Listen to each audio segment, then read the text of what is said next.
ठ्याक्कै अब राजा आयो भने तपाईहरु कसलाई राजा मान्नु? राजा आयो भने राजालाई राजा मान्छौँ नि। पूर्व राजालाई नै ज्ञान कस्तो पूर्व र उत्तर भन्नुभएको? यो राजा हुनुभन्दा अगाडि को राजा छ र? तपाईँको प्रश्नमा राजा कसलाई मान्नुहुन्छ भने कसलाई मान्ने त? तपाईँलाई मान्ने त? तपाईँलाई त तपाईँको साथीले मान्दैन, तपाईँको गर्लफ्रेन्डले मान्दिन, तपाईँको श्रीमतीले मान्दिन। सबैले मानेको मान्छे को हो त यो देशको? पृथ्वीनारायण शाह हो नि। उसको वंशजको राजा हुन्छ नि। अहिले उसको वंशजको प्रतिनिधित्व गर्ने सबभन्दा बुढो मान्छे को छ?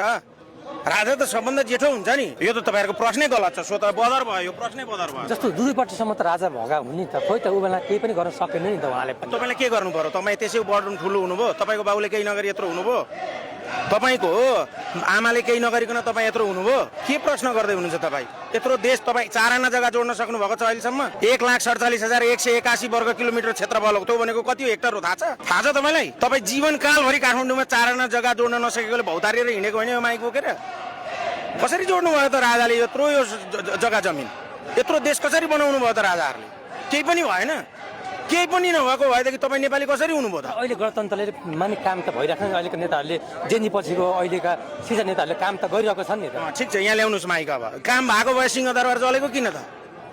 काम भएको भए सिंहदरबार जलेको किन त? सर्वोच्च अदालत जलेको किन त? अनि त्यो संसद भवन जलेको किन? सरकारको 3टा अङ्ग हुन्छ क्या भाइ, कार्यपालिका, संसद अनि व्यवस्थापिका है। व्यवस्थापिका, न्यायपालिका 3टा अङ्गमा 3टै अङ्ग जलाइदिए जनताले। वडा कार्यालय जलाइदिए, नगरपालिका जलाइदिए, नेता बस्ने घर जलाइदिए। अनि अझै पनि तपाईँ राजा आउँछन् र राजा नयाँ को आउँछ त? प्रचण्ड चाहियो अझै तपाईँलाई? तपाईँलाई अझै केपी ओली चाहिएको हो? त्यो अस्ति 23 गते मर्ने मान्छेमा तपाईँको भाइ भएको भएदेखि तपाईँ के गर्नुहुन्थ्यो? केपी ओलीको गएर तल घुँडाको पानी खानुहुन्थ्यो कि गएर केपी ओलीलाई गोली ठोक्नुहुन्थ्यो? हिजो 10 वर्ष जनयुद्धमा मान्छे मार्दै गर्दा तपाईँको आमाको सिन्दुर पुसेको भएदेखि तपाईँ आज कहाँ हुनुहुन्थ्यो? यस्तो प्रश्नले यो देशको समस्याको समाधान हुँदैन। तपाईँले पृथ्वीनारायण शाहको उपदेश पढ्नु भएको छ?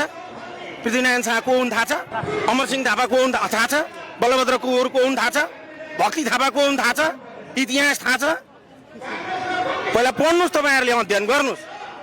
त्यही भएर तपाईँले पृथ्वीनारायण शाहलाई पहिला पढ्नुहोस् अनि देशमा राज संस्था किन आवश्यक छ भन्ने कुरा महसुस गर्नुहोस्। जस्तो अब गणतन्त्रले के काम गर्थ्यो भने तपाईँ यो माइक लिएर यहाँनिर आएर 2-4 हजार 5-10 हजार कमाउनुको लागि युट्युब च्यानल खोलेर बसिराख्नुहुन्थ्यो?